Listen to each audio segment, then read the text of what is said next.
आउज़ुबिल्लाहिमिनश्शैतानिर्रजीम बिस्मिल्लाहिर्रहमानिर्रहीम इय्याका नअबुदु व इय्याका नस्तईन। अस्सलाम वालेकुम व रहमतुल्लाहि व बरकातुहू। उम्मीद है आप लोग जहाँ भी उनके अपने हिफ्ज़-ओ-मान, अपने हिफ्ज़-ओ-करम से होंगे। अल्लाह ताला आप सबको अपने हिफ्ज़-ओ-मान, अपने हिफ्ज़-ओ-करम से रखे।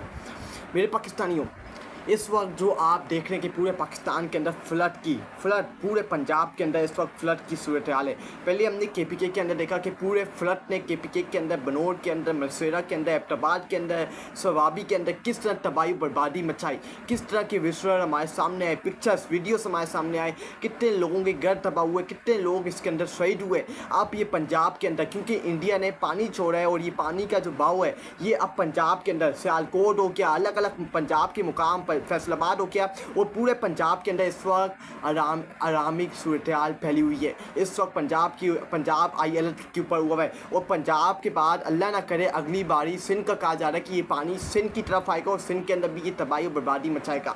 ये वही असर नसर हुआ है जो 2022 के अंदर याद होना चाहिए, जब पाकिस्तान के अंदर फ्लड आया था और उससे पूरे पाकिस्तान के अंदर तबाही और बर्बादी मचाई थी। और अब 2025 3 साल बाद भी हमारा मुल्क वहीं खड़ा है जहाँ 3 साल पहले हमारा मुल्क खड़ा था। हमारे मुल्क के अंदर कोई इंफ्रास्ट्रक्चर नहीं है, हमारे मुल्क के अंदर कोई प्लानिंग नहीं है। अगर हम प्लानिंग बनाएंगे, इंफ्रास्ट्रक्चर बनाएंगे, सामने रखेंगे तो हमारे मुल्क के अंदर ये जो क्लाइमेट चेंज हो रहा है हर साल, ये इसको हम रोकथाम करेंगे। हमारे मुल्क के अंदर ना कोई प्लानिंग है, ना कोई इसकी मनसूबाबंदी है। नहीं भाई, हमने जापान जाना है, हमने चाइना का विजिट करना है, हमने इस ममालिक जाना है। भाई इन ममालिक से आपने क्या मिलना है? आपको जो मिलना है इस आवाम से मिलना है, इस मुल्क से मिलना है। अगर आपको इस मुल्क से, पाकिस्तान से प्यार है तो आप इस मुल्क के लिए, पाकिस्तान के लिए कुछ करें। जापान हमारी सीएम पंजाब की चली गई घूमने फिरने, वहाँ टिकटॉक, वहाँ वीडियोस, वहाँ पिक्चर बना रही हैं अपने पूरे कैबिनेट को लेके। जापान वो चली गई और फिर बोल रही है कि हम, आपका क्या मसला है, हम तो अपने ज़ाती उसके ऊपर गए हैं, पैसों के ऊपर गए। फिर हमारा जो वज़ीर आज़म कठपुतली है वो भीख मांग रहे हैं कि हमारी मदद कर दो।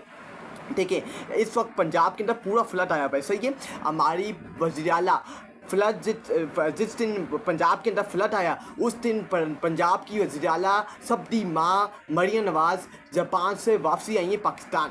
ये हमारे मुल्क के एक सूबे की सबसे बड़ा सूबा, उसकी सीएम है, वो जापान का दौरा करने गई हैं। और जिस दिन पंजाब के अंदर फ्लड आया है उनको मालूम था ये दौरा बाद में भी हो सकता था, ये इतना दौरा अहम नहीं था। आपके जो भाई बहन है, पंजाबी भाई बहन है, वो इस वक्त मुश्किलात परेशानी के अंदर है और आपको मालूम है कि फ्लड आ सकता है। पीटीआई के सेनेटर ओन अली अब्बास ने सेनेट में खड़े होकर ये कहा था 19 अगस्त को कि सेनेट के अंदर खड़े होकर उन्होंने कहा था कि सितंबर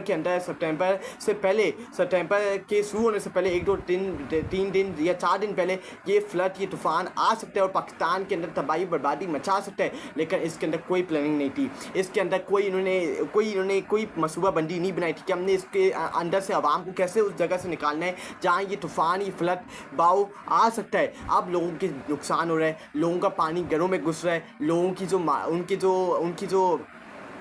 उनके जो सामान है वो पानी उनके साथ लेके जा रहे हैं। जो जैसे फार्मर वगैरह हो गए, उनकी फसलें ख़राब हो गई, तबाह हो गई, बर्बाद हो गई हैं। ये बहुत नुकसान हुए पाकिस्तान को, इसका नुकसान का इजारा करना बहुत महंगा पड़ेगा। अब हम किसके आगे भीख मांगेंगे, अब हम किसके आगे हाथ उठाएंगे? और शहबाज शरीफ वहाँ बैठ के ट्वीट कर रहे हैं, शहबाज शरीफ कह रहे हैं कि हम दुनिया को कहते हैं कि हमारी मदद करो, फिर भीख का कटोरा लेके पूरी दुनिया के सामने चला गया है कि प्लीज़ खुदा का वास्ता हमारी मदद करो। मैं इनसे पूछना चाहता हूँ कि कब तक तुम गुलाम बन के रहोगे, कब तक तुम भिखारियों की तरह मांगते रहोगे, कब तक तुम बेगर्स की तरह पूरी दुनिया के अंदर घूमते रहोगे, भीख का कटोरा लेके पूरी दुनिया के सामने जाते रहोगे, उनको बोलते रहोगे कि हमारी मदद कर दो, हमारी मजबूरी है। ये मजबूरियाँ तुम्हारी कब ख़त्म होगी? लोगों के टैक्स के पैसों के ऊपर तुम लोग जापान का दौरा करते हो, तुम लोग चाइना का दौरा करते हो।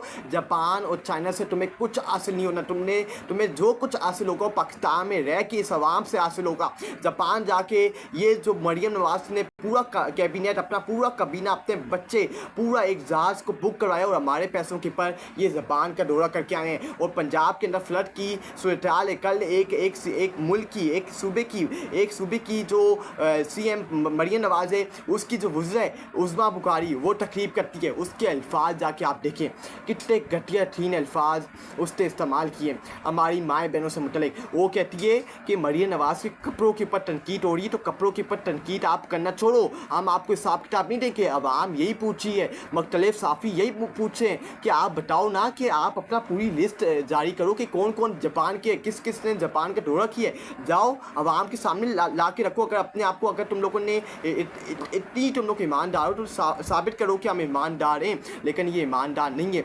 ये धोखेबाज हैं, ये फ्रॉड है, इन्होंने आवाम के साथ फ्रॉड किया है, इन्होंने आवाम के साथ धोखेबाजी की है।